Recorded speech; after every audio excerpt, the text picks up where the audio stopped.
Yo he pensado que de los libros que se os presentan hoy, normalmente los temas que más interesan a las mujeres en general que yo me encuentro son que quieren adelgazar, otras personas no quieren adelgazar, pero tienen artrosis, osteoporosis y no les interesa engordar, Y en cierto modo esas tres dietas en cierto modo coinciden, Bueno, mirad, en la dieta de adelgazar lo importante es saber que tenemos que disminuir los hidratos de carbono y la cantidad de grasas, pero no suprimir las grasas ni suprimir los hidratos de carbono. Hay que disminuir, o sea, hay que comer menos pan, menos patatas, menos arroz, menos pasta, menos pizza, que es lo que nos piden los jóvenes. Los nietos, los hijos quieren macarrones, quieren pizza, quieren estas cosas, quieren los maridos, quieren arroz, o sea que eso es lo que engorda. Y entonces tenemos que tomar pues nosotros más ensalada y eso. Sin embargo, aún en las dietas de adelgazamiento, nunca hay que dejar de tomar nada de aceite. Las dietas sin aceite son una barbaridad, porque el aceite, los aceites, tienen unos ácidos grasos que llamamos esenciales, que son el omega 3 y el omega 6, con los cuales el cuerpo, con esos omega 3 y omega 6, el cuerpo fabrica unas sustancias que se llaman prostaglandinas cíclicas que evitan la formación de trombos. Vosotros habéis oído decir que hay aceites que son buenos para la circulación, es correcto. Los aceites de pescado y esos que llaman EPA y eso, son buenos para la circulación. ¿Por qué? Porque son ricos en omega 3 y omega 6 y con esos ácidos grasos nuestro cuerpo fabrica unas sustancias que sin ser aspirina, en cierto modo funcionan como la aspirina, que evitan la formación de trombos. Vosotros habéis oído decir que una persona que ha tenido un infarto o un ataque cerebral le mandan tomar Adiro o un poco de aspirina, pues esos ácidos grasos hacen el mismo efecto que la aspirina sin ser aspirina, O sea que tienen interés. Entonces, en una dieta de adelgazamiento, ¿qué es lo que tenemos y podemos comer?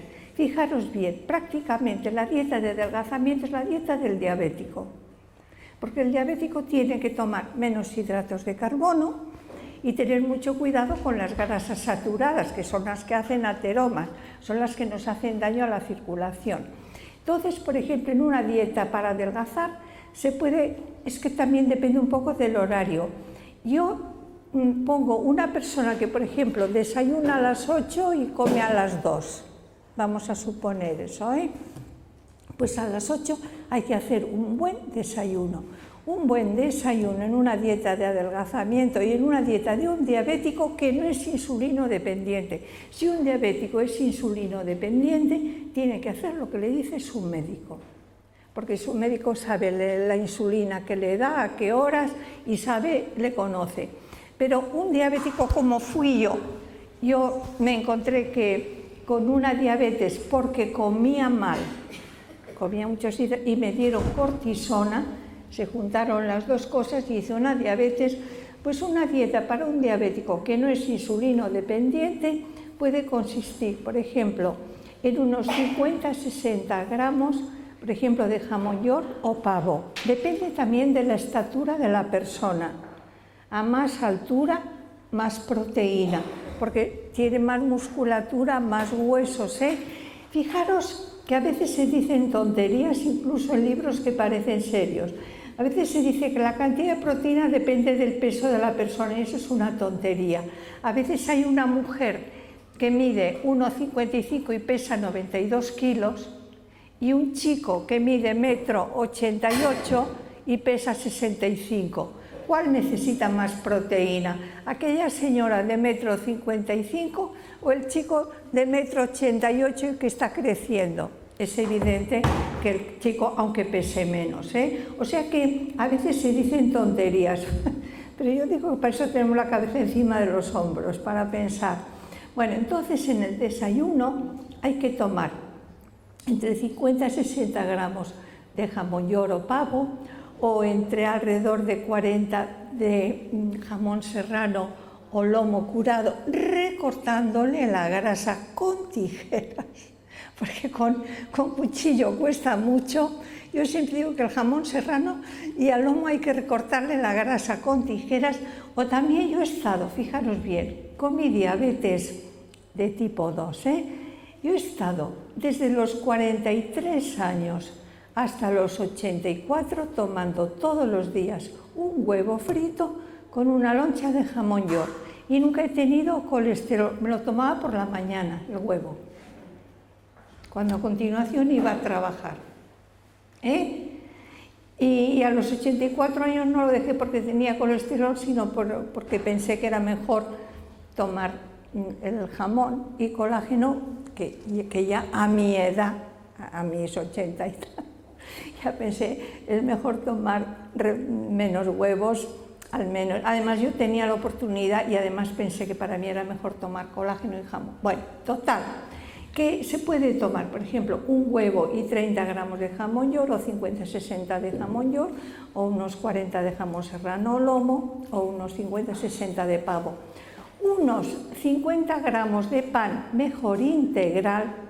Integral, ¿por qué? Porque es más laxante y tiene menos harina, o sea, tiene más fibra, lo que nos facilita ir de vientre, y en cambio tiene menos harina, que es lo que no tenemos que tener cuidado. Y para tomar vitamina C, o una naranja o medio vaso de zumo de naranja, no un vaso de zumo de naranja si queremos adelgazar, porque si tomamos un vaso de zumo de naranja de este tamaño, estamos tomando el azúcar de 3 o 4 naranjas. O sea que con esto, con el zumo de una naranja grandecita, grande, es suficiente para tomar la vitamina C. ¿Y por qué hay que tomar vitamina C ya por la mañana? Tenemos que tomar vitamina C por la mañana porque sabemos que solo está 6 horas en la sangre. Y la vitamina C, no os lo olvidéis, es necesaria para fabricar colágeno. Y colágeno forma casi el 40% de la proteína de nuestro cuerpo. Eso es de lo que se han hecho huesos, cartílagos, tendones y ligamentos. O sea, la vitamina C se necesita para formar colágeno, para que el cuerpo utilice el hierro. Para la absorción del hierro se necesita vitamina C. Y no lo olvidéis porque esto no se explica nunca. Y para la eliminación del exceso de colesterol. La eliminación del exceso de colesterol se hace transformándolo en ácidos biliares, se hace en el hígado transformándolo en ácidos biliares. Solo lo he leído en una bioquímica que es el Harper, ya en el año 80, no se lo he oído explicar a ningún médico y sin embargo se necesita. Para eliminar el exceso de colesterol interviene la vitamina C. Y como sabemos que solo está 6 horas en la sangre, pues fijaros bien, es importante tomar en el desayuno, volver a tomar en la comida y volver a tomar en la cena. Hay que tomar vitamina C en las 3 comidas del día. ¿Cuáles son los alimentos ricos en vitamina C? Naranjas, limones, pomelos, kiwis, tomates crudos, fresas, mango, papaya y sus zumos. Digo las corrientes, ya no me meto pues en arándanos y en cosas que no son. Yo siempre digo que las cosas han de ser corrientes y baratas, a ser posible, lo que se recomienda. Entonces es muy importante que ese desayuno ya lleve vitamina C, porque aunque estamos hablando de la dieta de adelgazar, esta dieta también sirve para la artrosis, para la osteoporosis, para la diabetes de tipo 2. Entonces fijaros que el desayuno es importantísimo, que lleve vitamina C, que lleve proteínas. ¿Y por qué proteínas? Pues porque también sabemos que una vez hemos hecho la digestión, solo está 5 horas en la sangre. Entonces, si por la noche hemos tomado pescado, a las 9 de la noche, pongamos, para las 11, 12 hemos hecho la digestión, para las 5 de la mañana ya no tenemos aminoácidos en la sangre. Los que en ese tiempo el cuerpo no ha tomado para reparar tejidos o para hacer neurotransmisores o neuromoduladores o anticuerpos, el hígado lo va transformando en urea y se elimina con la orina.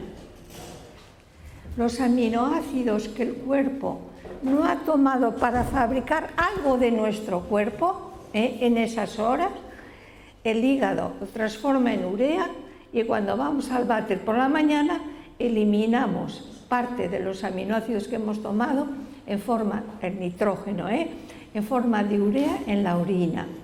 De modo que tiene mucho interés que os convenzáis, que tengáis en cuenta que hay que tomar proteínas ya en el desayuno, vitamina C en el desayuno.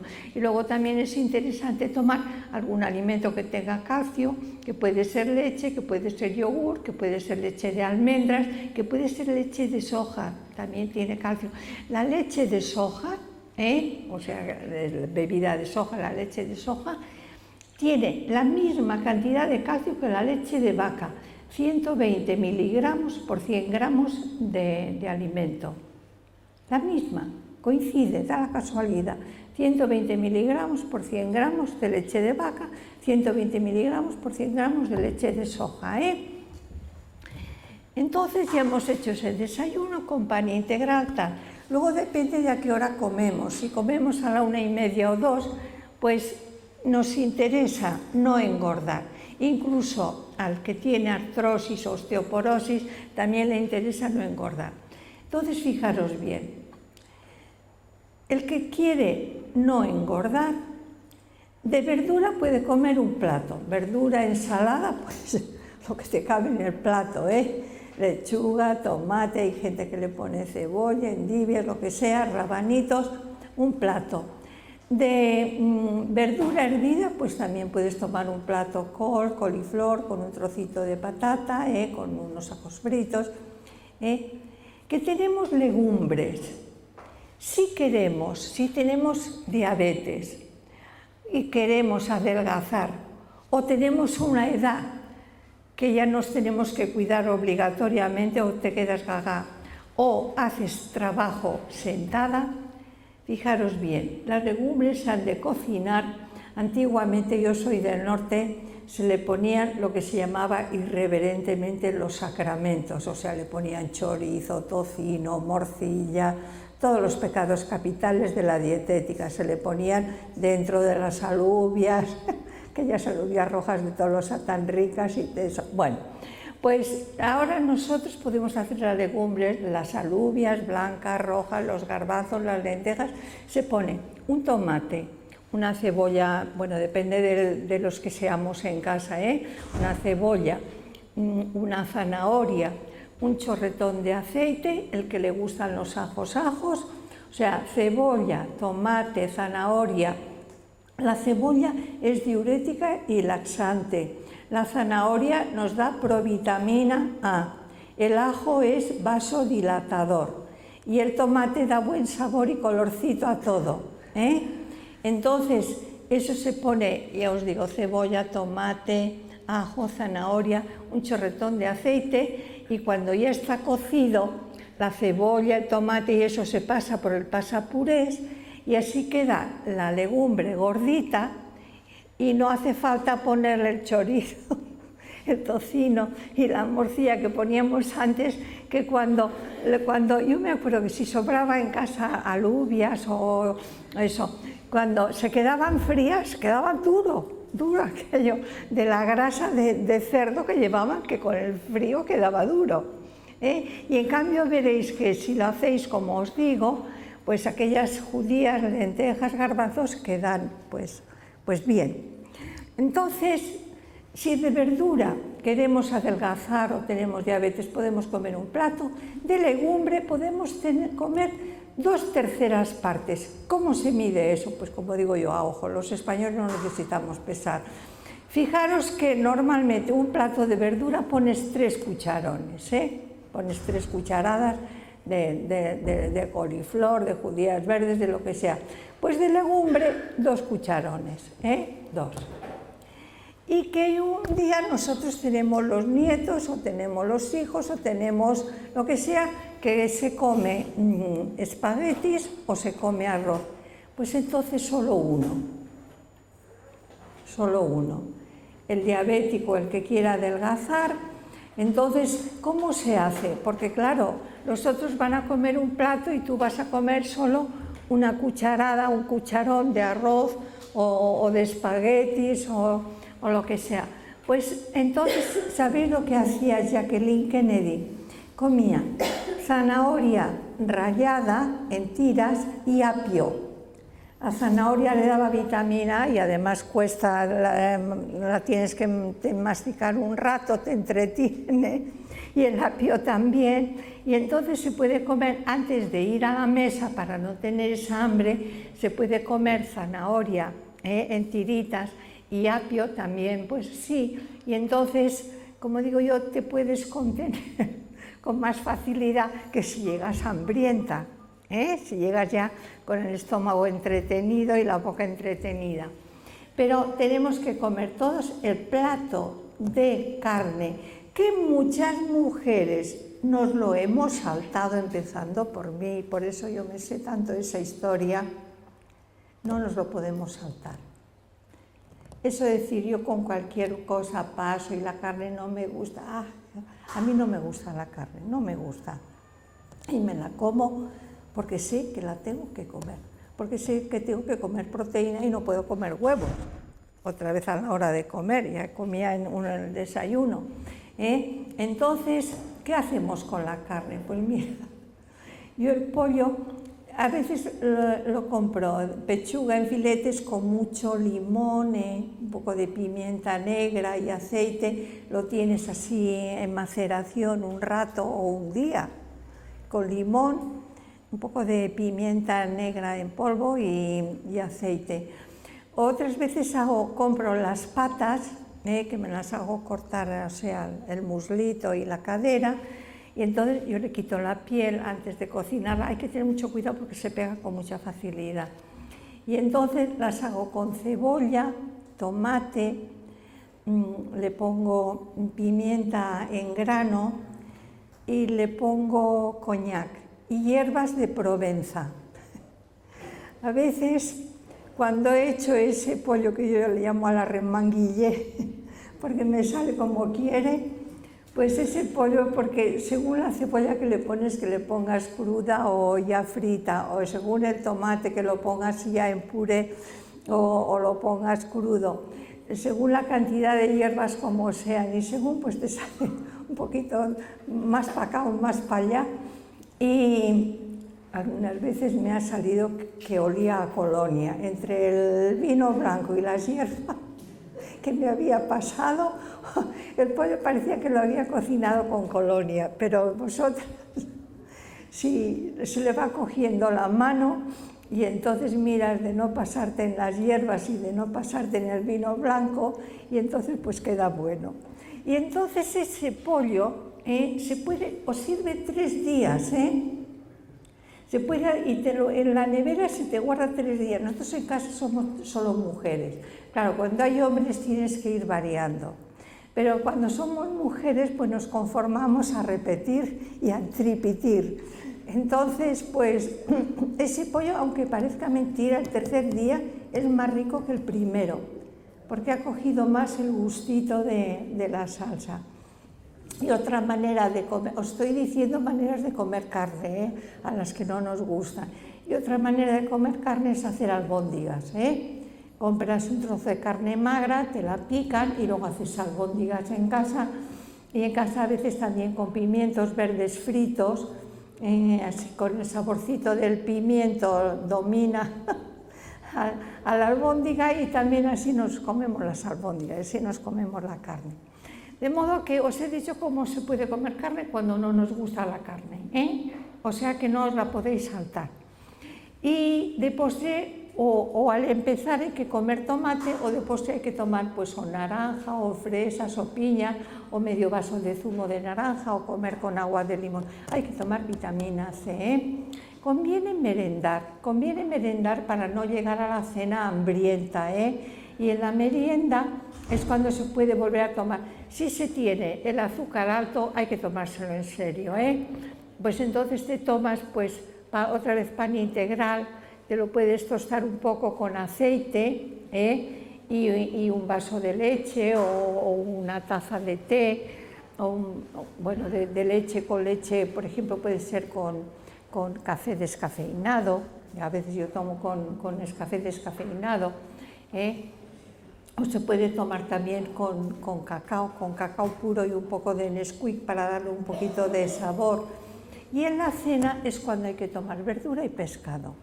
Si no queréis tener colesterol, y si no queréis engordar, y si queréis estar bien, en la cena hay que tomar verdura. Pues ¿cuáles? Pues vivimos en un país en el que en verano tenemos pues, las judías verdes, tenemos el bróquil, tenemos la coliflor, tenemos la col, que es muy rica cocida y luego con ajos fritos. Luego cuando hay alcachofas tenemos las alcachofas, o sea, hay que tomar verdura. Pues podemos hacer un puré de verduras en el que ponemos, pues los puerros dan muy buen sabor, los puerros a los purés de verduras, Podemos poner puerros, podemos poner algo de zanahoria o calabaza, espinacas, que alargan eso, un poquito de patata para que engorde un poco. Se puede poner calabacín, que por decir así también abulta y alimenta poco, o sea, nos da pocas calorías. O sea que poniendo puerros que da muy buen sabor, poniendo zanahoria que nos da vitamina, provitamina A, ponemos espinacas que la hacen que sea de color verde, y ponemos calabacín que hace que abulte y alimente poco y un poco de patata para llenarlo, pues ese puré de verduras, cuando tenemos hombres o chicos en casa, nosotros las mujeres pues nos los comemos así y sabe muy bueno, En el norte hacemos mucho ese puré de verduras. Pues cuando hay hombres o chicos en casa, con el pan de país largo se corta en tiras y en cuadritos y se sacan con panes fritos y se lo comen entonces estupendamente, ese puré de verduras. Y otra variación para tomar verdura en la cena es comer lo que yo llamo la bichisuas al revés, es decir, una crema de puerros, ahora que empiezan los puerros cuando viene el invierno, puerros con un poquito de patata, y en lugar de cocerlo, bueno, primero se doran los puerros, se doran los puerros y luego se pone un poco de patata y luego se cuece. En lugar de poner crema de leche, que es la verdadera bichisuas, nosotros ponemos mitad agua y mitad leche descremada. Queda una crema blanca, porque es como queda el sabor del puerro y no tiene los pecados que tiene la bichisuas, que tiene triglicéridos y colesterol. Porque la crema de leche son triglicéridos y colesterol. Entonces lo cocemos con agua y bastante leche desnatada y hacemos una falsa bichisuas que tiene prácticamente el mismo sabor, que es muy rica y que también con pancitos fritos pues hace una entrada muy buena, Bueno, y detrás pescado. ¿El pescado puede ser frito? Sí. El pescado se puede freír. A veces a mí me han dicho, cuando se fríe el pescado, cuando se calienta el aceite, se satura. No, el aceite no se satura cuando se calienta. Cuando el aceite se calienta a más de 180 grados, forma acroleína. Acroleína, su nombre ya dice que es oleína acre. Yo me acuerdo cuando era joven y me acercaba a una churrería, la garganta picaba, porque se formaba oleína acre con aquel humo azulado que salía de aquel aceite caliente, Oleína acre. Esa oleína acre es mala para el estómago y para el hígado, porque el hígado tiene que transformarla en sustancias que no sean nocivas para el cuerpo y luego el riñón eliminarla. Pero ¿cómo se fríe el pescado y todo? Las patatas fritas, ¿cómo se fríe todo? Pues pones una miga de pan. Cuando ves que el aceite parece que empieza a moverse, que hace unas corrientes de convección que se empieza a mover, le pones una miga de pan. Y cuando la miga de pan ya se empieza a freír, pues empiezas a freír el pescado. Y cuando si tienes los fuegos que van muy fuertes, cuando estás friendo el pescado tienes que estar con el fuego pues bajándolo para que no vaya arrebatado. Si es un pescado más gordito, en fin, eso ya una ya va aprendiendo, eso ya es la experiencia. De modo que esta dieta, fijaros bien, es la dieta del diabético que no es insulino dependiente. El insulino dependiente tiene que obedecer a su médico. Es la dieta de adelgazar, es la dieta de la artrosis. ¿Por qué? Porque al artrósico le interesa alimentarse bien y no engordar, porque tiene un problema que no le interesa cargar las rodillas, que no le interesa cargar las caderas, que no le interesa cargar la columna. Y es la dieta de la osteoporosis. ¿Por qué? Por lo mismo, porque la osteoporosis en realidad, donde aparte normalmente en los cartílagos, no se fabrica colágeno en el hueso, y el colágeno es una proteína. ¿Y con qué fabrica nuestro cuerpo las proteínas? Fijaros bien. Con los aminoácidos de las proteínas que comemos, que he dicho y repito que solo están 5 horas en la sangre, y en consecuencia hay que tomar desayuno, comida y cena. Ya lo he dicho, hay que desayunar bien y hay que cenar pescado, hay que tomar proteínas en el desayuno. En el desayuno es cuando se pueden tomar huevos, jamón, el lomo, tal, y en la cena mejor el pescado. ¿Por qué? Porque los aceites de pescado son ricos en ácidos grasos poliinsaturados que ayudan a rebajar el colesterol. Los ácidos grasos poliinsaturados ayudan a bajar el colesterol, no lo olvidéis. Los monoinsaturados ni lo suben ni lo bajan, pero los poliinsaturados lo ayudan a bajar. Entonces, tenemos que cuando tenemos artrosis y queremos fabricar colágeno, tenemos que comer proteínas, desayuno, comida y cena. Ya he dicho cómo y cuáles. Para hacer proteínas hace falta fósforo. El fósforo está sobre todo en los sesos, criadillas, mollejas, riñones, yemas de huevo y en las semillas. En las almendras, avellanas, nueces son ricas en fósforo, pero los alimentos más ricos en fósforo que dábamos a los niños cuando eran pequeños, cuando yo tenía a mis hijos pequeños y vivía en un pueblo, me decía el médico, dóna-li fetxet, dóna-li rovell d'ou, dóna-li turmas, dóna-li llató, dóna-li cervell, porque eran los alimentos más ricos en fósforo, ¿verdad? Para su cerebro. Pero ahora, sesos, criadillas, mollejas, riñones, hígado, ¿quién come eso? Incluso con las yemas de huevo vamos con cuidado. Pues yo, como hago además mucho trabajo mental, yo tomo lecitina de soja. La lecitina de soja nos da fósforo, pero además tiene una cualidad. La lecitina de soja es la oleíl-linoleíl-fosfatidilcolina. Las grasas son triglicéridos, tienen 3 ácidos grasos. La lecitina tiene 2 ácidos grasos por aquí, oleíl, linoleíl, ácido oleico, ácido linoleico. Fosfatidil, grupo fosfato, colina, fosfatidilcolina. Bueno, pues la lecitina, fijaros bien lo que os digo, por este lado es lipófila, es decir, es miscible con las grasas. Filia quiere decir afinidad, atracción. Y por este lado es fuertemente hidrófila, es decir, tiende a mezclarse con el agua. La lecitina, oleíl-linoleíl, fosfatidil, que está ionizado, colina, que está ionizada.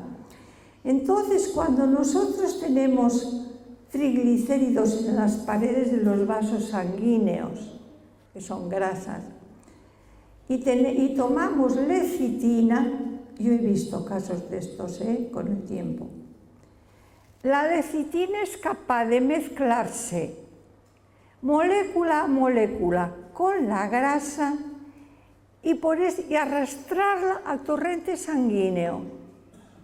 O sea, la lecitina de soja, si los ateromas no están calcificados, que ahora tenemos, es capaz de unirse molécula a molécula con las grasas y arrastrarlas al torrente sanguíneo. Es decir, es capaz de deshacer los ateromas. Y yo he visto casos. Una vez un médico, un especialista del corazón, me vino a ver: señora, ¿qué le ha recomendado usted? Había venido un señor de Madrid a él y luego me vino a mí. Él le dijo que era inoperable porque se iba a morir con la operación. Tenía ateromas en la aorta. Y me dijo, ¿qué le he hecho? Le dije, mire, le he dicho lo que tenía que comer. Claro, me entretuve con él. Y luego le he dado lecitina en las 3 comidas del día y le expliqué para que la lecitina fuera arrastrando las grasas. Porque fijaros bien, cuando yo ya estudiaba la carrera, nos explicaban que los lípidos y el colesterol y las grasas son lípidos, todos son solubles y mixtibles entre sí. Es decir, la lecitina, que es un lípido, es soluble y mixtible con las grasas, porque hace esto, y las arrastra. Y por aquí las lleva al agua, al torrente sanguíneo. Pero además, la lecitina es la oleíl-linoleil-fosfatidilcolina. Entonces nosotros tenemos que el colesterol, bueno, no me da tiempo hoy, pero el colesterol tiene un grupo alcohol, por eso dice colesterol, tiene un grupo alcohol. Y la lecitina tiene 2 ácidos grasos. Y con el ácido graso que está en posición 2, esterifica el colesterol y lo transforma en colesterina. Es decir, la lecitina hace lo que los médicos llaman transformar el colesterol malo en colesterol bueno.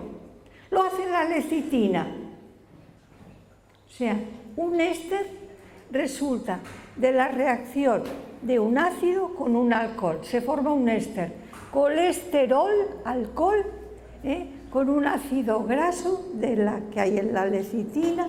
La lecitina esterifica el colesterol, transformando el colesterol en colesterina, que es lo que los médicos llaman colesterol bueno. O sea que la persona que tiene colesterol alto también le conviene tomar lecitina para esterificar el colesterol y transformarlo en colesterina. Bueno, entonces tenemos que, seguimos con el colágeno. Necesitamos comer proteínas, desayuno, comida y cena. Necesitamos, va bien, tomar lecitina para tomar fósforo. Si una persona come muchas avellanas, muchas nueces, muchas almendras, muchas semillas, yo le digo, mire, usted seguramente toma bastante fósforo. Y si es una persona que además toma huevos por la mañana, porque luego corre, anda, salta, baila, lo que sea, pues no. Pero las personas que no toman huevos y que no comen almendras, avellanas, nueces, pues yo les recomendaría que tomaran pues al menos una vez al día una cucharilla de lecitina. Y para hacer proteínas hace falta magnesio. Mirad, la necesidad del magnesio en la formación de proteínas, yo conozco muy poquitos médicos que la sepan. Y los químicos tampoco la sabíamos. Cuando yo estudiaba la carrera, nos decían que el magnesio se necesitaba para fabricar ladrillos refractarios, para aleaciones ligeras y las plantas verdes para fabricar clorofila. Y ahí quedaba todo. ¿Por qué sabíamos tan poco del magnesio? Porque no teníamos métodos para detectarlo. Detectar el hierro es facilísimo. Por eso sabemos el papel del hierro en el cuerpo humano y la cantidad de hierro en el cuerpo humano hace muchos años. Detectar el calcio, el bario, facilísimo. El magnesio se nos escapaba. Y en los primeros 4 simposios del 72, del 76 y del 80 que hubo sobre el magnesio, la mitad de las ponencias eran métodos fiables de detección de magnesio, porque no eran fiables, cada cual decía su método. Nos costaba saber el papel del magnesio, por eso se tardó tanto en saber el papel del magnesio en el cuerpo humano. Un día hablaba con un premio Nobel que es Nomura y le hablaba del magnesio y tal, y porque él había fabricado un gen de un ser vivo en el laboratorio, era Nomura. Y entonces me decía, ¿qué cantidad de hierro tenemos en el cuerpo? 5 o 6 gramos, y de magnesio 24. Y no entendía cómo, habiendo mucho más magnesio que hierro, no se entendía cómo no se conocía el papel del magnesio hasta entrados los años 70. Hasta el año 74 no aparece ninguna bioquímica. Entonces, para nosotros fabriquemos proteínas, interviene el magnesio. ¿Y qué pasa con el magnesio? Dos cosas. Una, no sabíamos su intervención en el cuerpo humano, ahora sabemos ya muchas cosas. Dos, cada vez falta más en la comida normal. El magnesio está sobre todo en las semillas. ¿Y por qué cada vez falta más en la comida normal?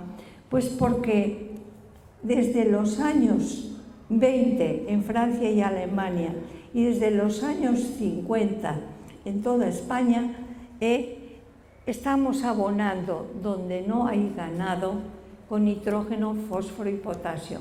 Antiguamente, hasta que vino la mecanización agraria, en todas las fincas había animales, porque había caballos. Mirad, mi marido tiene una finca, tenía porque él ha muerto, una finca en la que había mulos para desemboscar, había 4 mulos. Había caballos para labrar, había 6 masuberías, cada masube tenía un caballo. Cada masube tenía vacas y terneros, vacas para tener leche, muñir, que decía, y terneros para engordar, que compraban los culones que venían de Asturias para engordar. Y luego, ¿qué pasó? Vino el boom de la Costa Brava y yo no sé si habéis estado en el campo, la sujeción que suponen los animales, porque había vacas, terneros, cerdos, la gente luego tenía conejos y gallinas, y algunos incluso ovejas. Entonces eso es una sujeción terrible. ¿Y qué pasó? Que cuando vino el boom de la Costa Brava, las 6 masuberías se redujeron a una. Y en esa una masubería, cuando vino el que llamábamos cuet, ya no quería muñir, y entonces se plantó toda de avellanos y luego de cereal. Se quitaron las vacas, los terneros, y tuvimos que hacer lo que hacían los demás, pues usar abonos químicos. Y los abonos químicos que normalmente se usan son el NPK, el 15-15-15. Yo no sé si vosotros os acordáis de los anuncios de los sacos rojos de Fertiber y el 15-15-15, que solía ser el más corriente. El 15-15-15 devuelve al suelo nitrógeno, fósforo y potasio. Eso desde los años 20 en Alemania y Francia, desde los años 50 en España. ¿Qué ha pasado? Que cada vez los suelos tienen menos magnesio porque las cosechas extraen unos 20 kilos por hectárea y año y nos están devolviendo. Entonces los alimentos cada vez tienen menos magnesio. Y cuando una persona tiene falta de magnesio, me hacen señales que tengo que acabar, da síntomas que los voy a resumir. Se tienen contracturas, da calambres, el párpado que late, se suspira, la sensación a veces de bola en la garganta, otras veces en la cama estás dormida o parece que estás cayendo, te despiertas asustada con la sensación de que estás cayendo, y otras veces ya cuando la falta es muy, muy severa, entonces tienes arritmias, extrasístoles, taquicardias, estando sentada o echada. A mí las taquicardias me venían generalmente de madrugada. empezaba el corazón pum, pum, pum, pum, los ojos veía verde, veía a veces lucecitas y me sentía morir y estando echada. Y cuando iba al médico decía, esos son los nervios, pero yo le decía, pero ¿cómo van a ser los nervios si llevaba 3, 4 horas, 5 horas durmiendo y me despertaba con aquella sensación de malestar, de aquella angustia, de aquel que me sentía morir?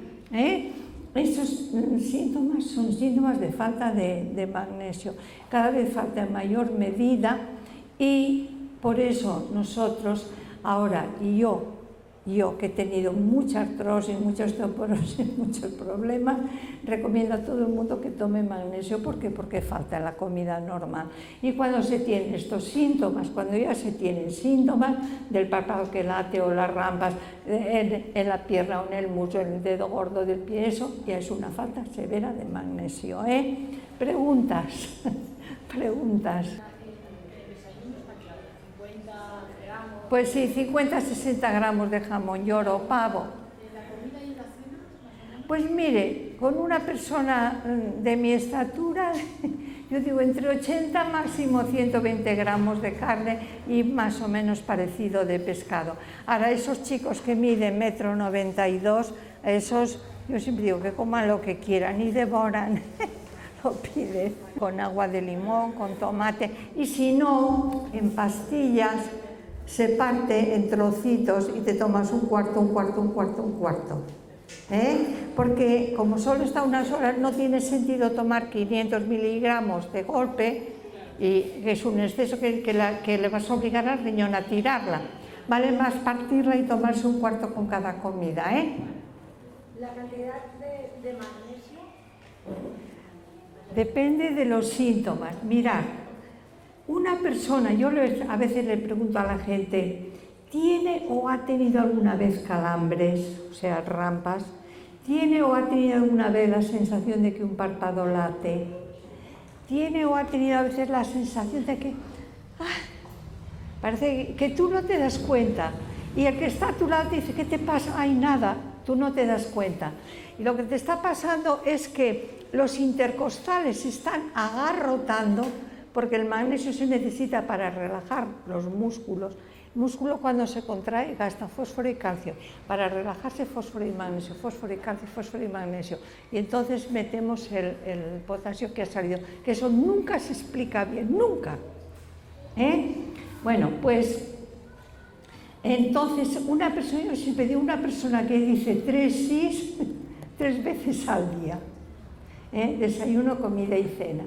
Bueno, entonces, ¿cómo tomarlo? Mirad, se puede tomar en cloruro de magnesio al principio, cuando no había otra cosa, se tomaba lo que es el tamaño de un garbancito con medio vaso de agua.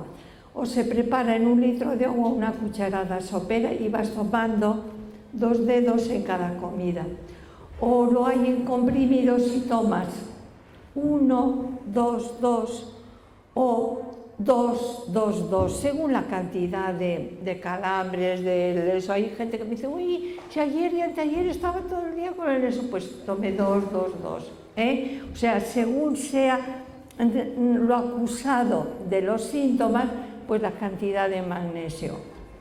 Y ahora me dicen, ¿y por qué ahora está dando tanto el colágeno con magnesio? Lo vais a entender enseguida. Mirad. El colágeno constituye prácticamente el 40% de la proteína de nuestro cuerpo. El colágeno en realidad es el 38, redondeando es el 40, es el 38. Casi el 40% de la proteína de nuestro cuerpo es colágeno. Es colágeno, huesos son colágeno, cartílagos, colágeno, tendones, colágeno, ligamentos, colágeno con elastina, pero la elastina tiene los mismos aminoácidos que el colágeno.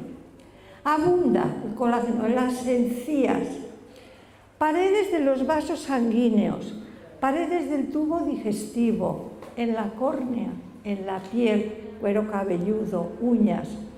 Entonces, fijaros bien, eso por un lado es la proteína más abundante en nuestro cuerpo, casi el 40%. Y por otro lado, El colágeno es distinto a las otras proteínas. ¿Por qué es diferente? Porque mirad, cuando buscamos en una bioquímica la composición de una proteína, por ejemplo, buscáis la composición de la hemoglobina, de la insulina, del glucagón, os encontráis un surtido variado. Los 20 aminoácidos, los aminoácidos son 20, según cómo están, en qué proporción y según cómo están colocados, forman una u otra proteína. Bueno, pues la mayoría de las proteínas están formadas por 20 aminoácidos, más o menos repartidos así, más o menos como a voleo, por igual. En el colágeno no. En el colágeno el 30%, en realidad el 33%, la tercera parte, es glicina o glicocola en el lenguaje europeo. Glicina y glicocola es lo mismo, ¿eh? 33%, o sea, la tercera parte de los aminoácidos del colágeno, la tercera parte es glicina. El 20% del colágeno es prolina, es otro aminoácido, y el 10% es lisina. Si sumamos, redondeando 30, 20 y 10, el 60% del colágeno está formado solo por 3 aminoácidos. Ninguna proteína se parece a esta. Y fijaros bien, antiguamente se comía, porque la gente sabía que era bueno, unos caldos, en casa hacían un caldo en el que ponían rodilla de ternera, no tuétano, no, rodilla. Yo me acuerdo que iba con mi abuela a la plaza y la abuela le decía, Clemente, póngame rodilla de ternera, y Clemente daba un eso. Y además entonces se mataban los pollos en casa, y cuando se mataban los pollos en casa, que los pollos entonces eran pollos de verdad, se ponían las patas de pollo también al caldo. Aquello era colágeno. Tomábamos colágeno todos los días, pero además había gente que en Cataluña comía pota y tripa, en Madrid callos, en Castilla manitas de cordero y pies de cerdo. ¿Qué era eso? Colágeno, colágeno. Entonces se sabía que era bueno. Tenemos dos preguntas, perdona. Sí, es que si no podemos... Ya lo siento. Sí. Bueno, pues por eso es bueno el colágeno, tomar el colágeno en el desayuno y a veces en la merienda o cena. Con la leche, yo pienso, Dios mío, pero habrá chalaos en el mundo. Mirad, la leche, en los países de que hay gente de color, por ejemplo, en Norteamérica, la mayor parte de las noticias que vienen ahora y que salen pues en eso, pues vienen de América. Bueno, en las razas de color, el 72% de la población adulta tiene intolerancia a la lactosa. Entonces tenemos que en Norteamérica, os estoy hablando hace 50 años, en los aviones, detrás del asiento había una bolsa para vomitar. ¿Por qué? Porque les daban café con leche y los negros, los chinos, los japoneses, los amerindios, pues vomitaban. ¿Por qué? Porque tenían intolerancia a la lactosa, y las personas que tienen intolerancia a la lactosa y les dan leche, eso. En las razas caucásicas, en las razas blancas, esa intolerancia afecta alrededor del 9% de la población. Y son esas personas que dicen, no, a mí la leche es que no me gusta, me da náusea o me da diarrea. Pero lo saben. Y son alrededor del 9% de la población. Ahora nosotros, en España han venido pues personas de otras razas y ha aumentado el número de personas con intolerancia a la lactosa. Pero todos esos viejecitos de Navarra, del País Vasco, de Cantabria, de Asturias y los gallegos, que se han pasado la vida desayunando medio litro de leche con sopas y cenando medio litro de leche con sopas porque no tienen dientes o no tenían dientes, Todas esas personas, ¿de qué han vivido toda la vida? Pues porque la gente del norte en general no tenemos una dentadura fuerte, porque yo calculo que es porque la gente podía comer leche y comer pescado, y entonces vivía gente mayor que comiendo mucha leche y comiendo pescado vivían.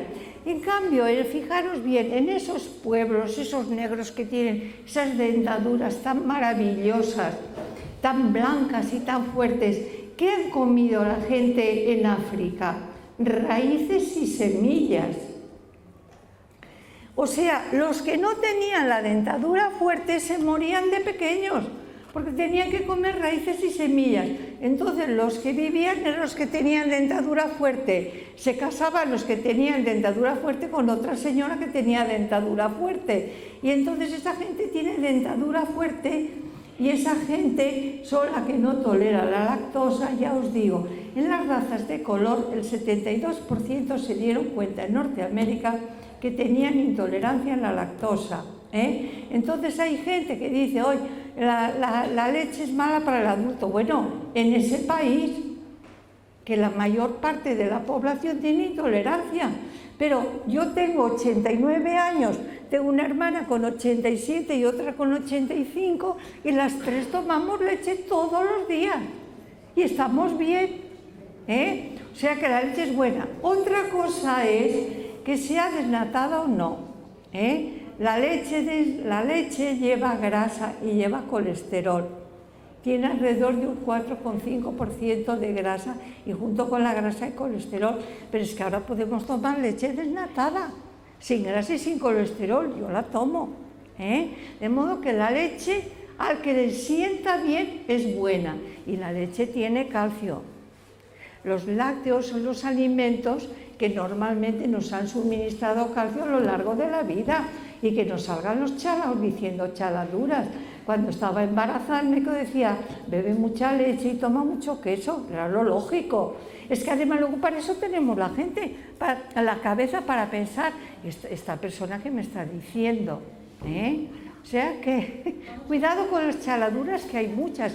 También he oído decir que la carne sube el ácido úrico. No, lo que sube el ácido úrico son las vísceras.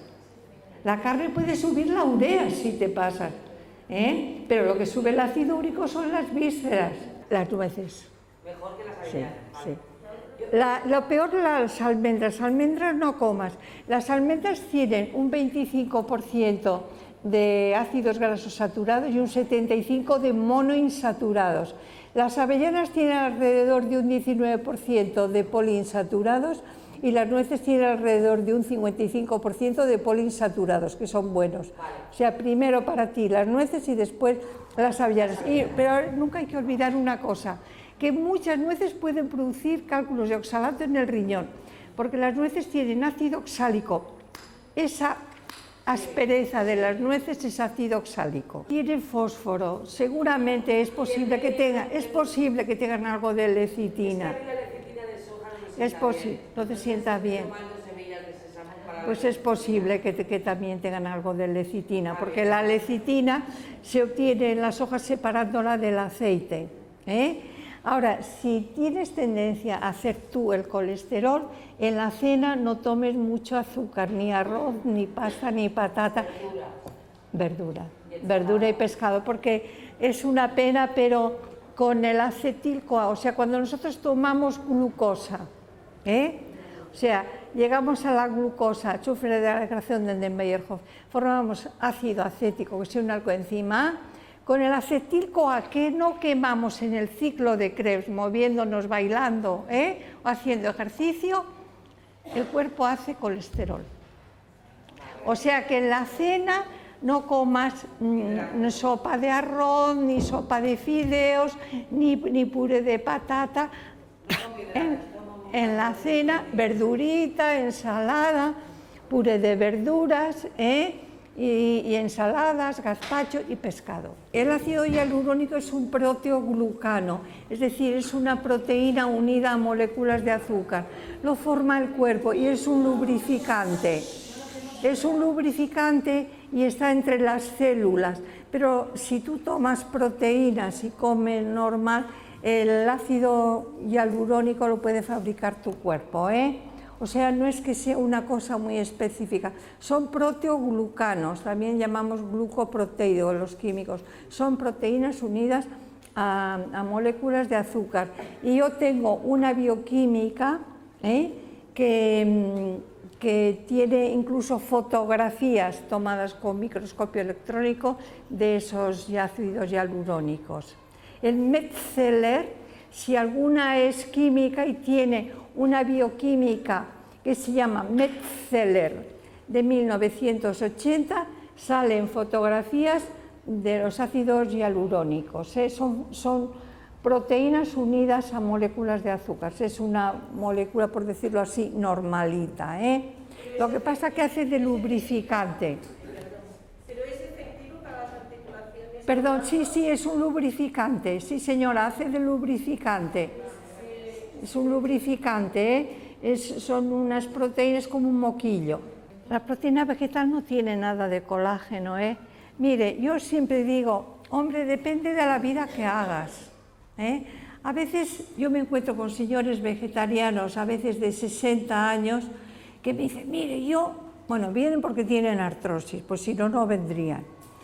Y me dice, yo hago todos los días 40 kilómetros en bicicleta, y uno me decía hasta 60 kilómetros en bicicleta, y yo le decía, sí señor, usted para andar, para caminar, para fabricar joules, para obtener energía mecánica, usted coma arroz, pan, fruta, lo que sea, azúcar, glucosa.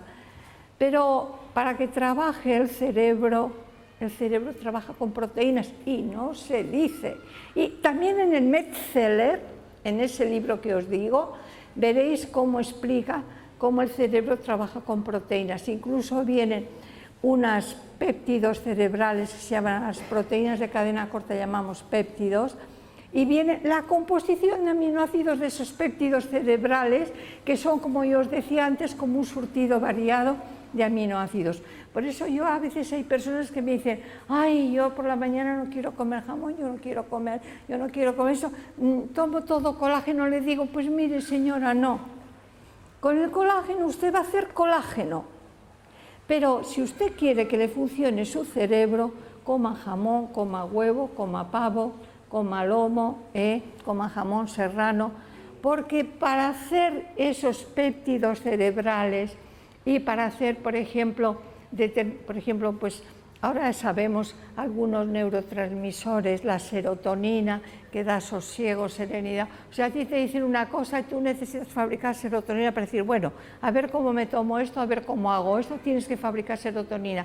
Pues la serotonina se hace a partir del triptófano, y el triptófano es un aminoácido que escasea en las proteínas vegetales. Las proteínas de los cereales son pobres en lisina, metionina y triptófano. La lisina ya he dicho que se necesita para hacer colágeno, el 10% del colágeno es lisina. Y el triptófano, ahora acabo de decir que se necesita para hacer serotonina, ¿eh? O sea, se puede vivir, claro que se puede vivir, pero si tú haces trabajo mental fuerte y, como digo yo, y quieres estar sosegada aunque te zarandeen las cosas, hay que comer proteína animal, ¿eh? Y además las plantas no tienen colágeno. La gelatina vegetal, la pectina, es un hidrato de carbono, además indigerible.